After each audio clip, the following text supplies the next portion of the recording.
Now, I'm pleased to welcome back one of my all-time favorite guests on the U.S. Report. He's one of the smartest observers of the problems in the U.S. media, its biases and groupthink, and he recently wrote a great book I've talked about here before that's just been re-released called Uncovered: How the Media Got Cozy with Power, Abandoned Its Principles, and Lost the People. Steve Krakauer joins me now.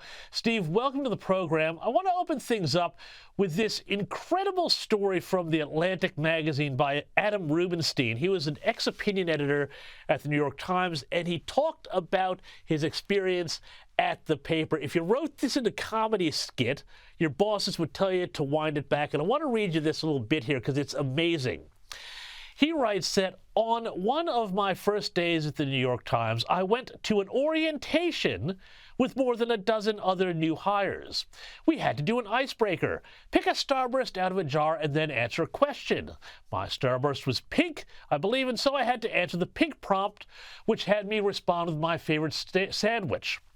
I blurted out, "The spicy chicken sandwich from Chick-fil-A," and considered the ice broken.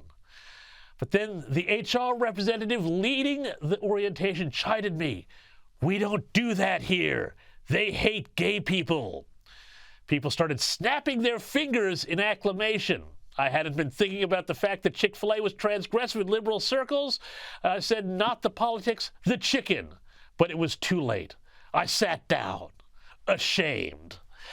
Stephen Krakauer, as an illustration of the bubble that the American left-wing corporate media have become, well, I mean, it's hard to find a better example of that, is it?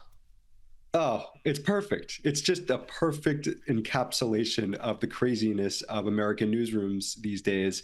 I know Adam a little bit. I also actually write about one of the incidents that Adam, writes about in that piece, which is when he got pushed out of the New York Times over the Tom Cotton op-ed. I spend a lot of time in my book Uncovered on this because I think it was a hugely consequential moment.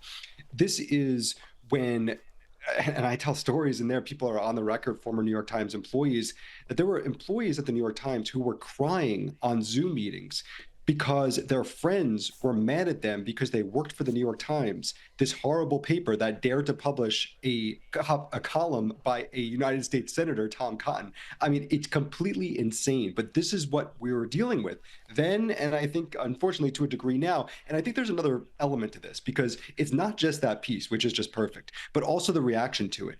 The amount of journalists, including journalists like Nicole Hannah-Jones, who's won lots of awards, who works at the New York Times, in theory, although she never really writes for them anymore, saying that this is false. This didn't happen, she said. And then The Atlantic says, oh no, everything was fact-checked, including this anecdote. And they still say, she demands to see the fact-check document. I mean, there's Chick-fil-A truthers is what the people are talking about. An absolute insane scenario. And it just gives you an idea.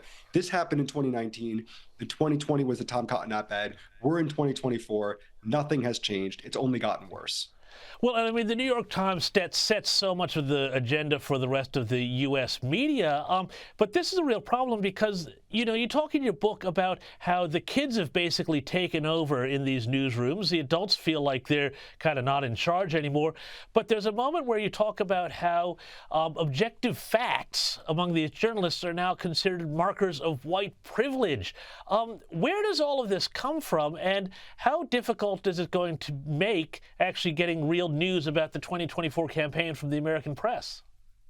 It's going to make it very difficult. Yeah, you touch on one of the quotes that actually is a former New York Times journalist, Amy Chozick, who went on the record with me in the book. Everyone who's in the book is on the record, and I appreciate them putting their name to it because it takes some courage to do that. But she said there's a generation of young journalists who believe that objectivity is akin to white supremacy, which is an insane thing to think. But I think she's absolutely right.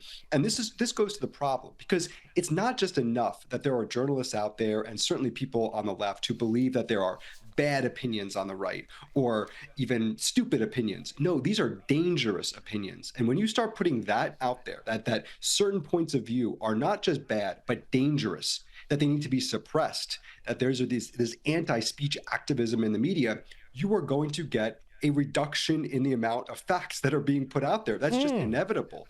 And so that's really where we're at right now. It's a huge problem. And I frankly think There are people out there, including in the corporate media who I talk to, that believe that there is a problem.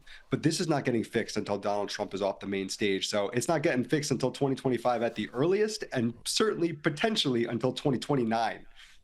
Well, and you talk about dangerous facts and bad facts and things that shouldn't be talked about. MSNBC analyst Claire McCaskill has said that the media should stop fact-checking Joe Biden. Have a look at this.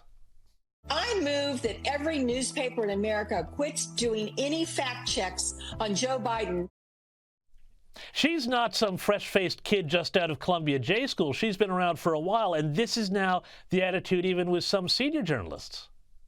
Absolutely. And look, Claire McCaskill, former United States Senator, partisans in this country on the left and frankly on the right, I get that they don't understand the way journalism is supposed to work, that there's a freedom of speech, that we want more voices, not less out there, that we want a free flow exchange of ideas. The more information, the better. But let me tell you something. A lot of people who are journalists these days agree with Claire McCaskill, and you're right. It's not just the young kids, although the young kids have more power than young kids in journalism ever had before in today's social media era. No, there are a lot of people in those newsrooms, including people who she was talking to on that Morning Joe program when she said this, who completely agree with her, that we need to stop telling the truth about Joe Biden. Or, we saw this with the Herb report, the HUR report here with the special counsel. How dare he say the truth about what Joe Biden said in those private sessions when he couldn't remember the year that his son died? How dare they say that? Because what if that influences the way people think about it? I mean, this is the level we're at right now, and it's not just coming from partisans like Claire McCaskill. It's coming from the media themselves, and that's a huge, huge problem. And Stephen, before I let you go, there was an amazing thing happened the other day. SNL, Saturday Night Live, made fun of Trump, but that's not the news because they do that all the time. But they actually did it in a funny way. Let's have a little look at this clip from their upcoming hit film, White Men Can't Trump. But that's all about to change. Gordon, thought you could use these. Donald J. Trump? Whoa, Trump never surrender sneakers? Awesome. I'm open. And Gordon Dwyer's about to find out that winning Come on, man, how'd you miss that? is a state of mind. I didn't miss. It went in. So you're saying these Trump shoes made you good at basketball? No, they gave me the power to say I'm good at basketball and then double down on that until people actually start to believe it. Now he gets whatever he wants. Mr. Mitchell, everybody's saying I should have your office because my cubicle is a disaster right now. Well, can I have a minute to gather my things? Bye-bye. White men can Trump. Oh, you got new shoes too? Yeah, Air Biden's. Now pass me the rock. Here we go. Uh-oh. Now, very quickly, we don't have a lot of time, but you said that this is significant because it signals that they're changing tone, and the fact that they brought Shane Gillis back to do this is important. Very quickly, Steve Krakauer, just tell us about that.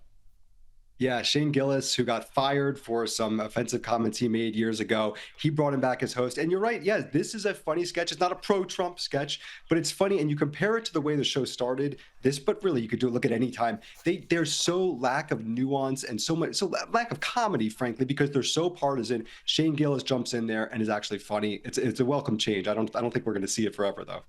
Well, that's all right. Anyway, thank you so much, Steve Krakauer, for your time, author of Uncovered. Really appreciate it. Now, before we go, in a moment, John Fund is going to bring us the latest on the mysterious state of Joe Biden's health.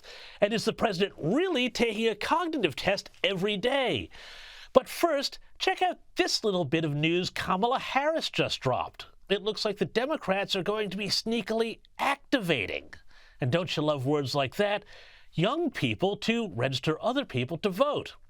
In a totally nonpartisan fashion, I'm sure.